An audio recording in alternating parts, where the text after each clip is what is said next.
കേരളത്തിൽ വർഗീയ കക്ഷികളുമായി കച്ചവടമുണ്ടാക്കിയത് UDF ആണെന്ന് CPIM PB അംഗം A. വിജയരാഘവൻ. VD സതീശന്റെ ഈ ഡീലിന്റെ ഹോൾസെയിൽ ഡീലറാണ്. G. സുധാകരൻ UDFന്റെ സ്ഥാനാർത്ഥിയായി നോമിനേഷൻ കൊടുത്തതിന് പിന്നാലെ പറഞ്ഞത് തനിക്ക് BJPയുടെ വോട്ട് ലഭിക്കുമെന്നാണ്. BJPയുമായി തരാതരത്തിൽ വോട്ട് കച്ചവടം നടത്തുന്നതിന്റെ തെളിവാണിതെന്നും A. വിജയരാഘവൻ.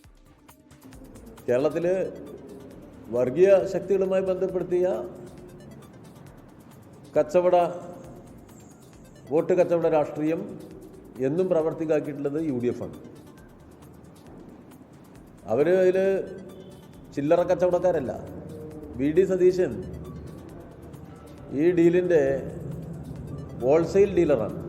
ഇപ്പം തന്നെ ഈ തെരഞ്ഞെടുപ്പിൽ UDFന്റെ ഒരു സ്ഥാനാർത്ഥിയാണ് G. സുധാകരൻ. ഈ സുധാകരൻ UDFന്റെ സ്ഥാനാർത്ഥിയായിട്ട് നോമിനേഷൻ കൊടുത്ത് അടുത്ത ശ്വാസത്തിൽ പറയുന്നത് എനിക്ക് BJPയുടെ വോട്ട് കൂടി കിട്ടുന്നതാണ്.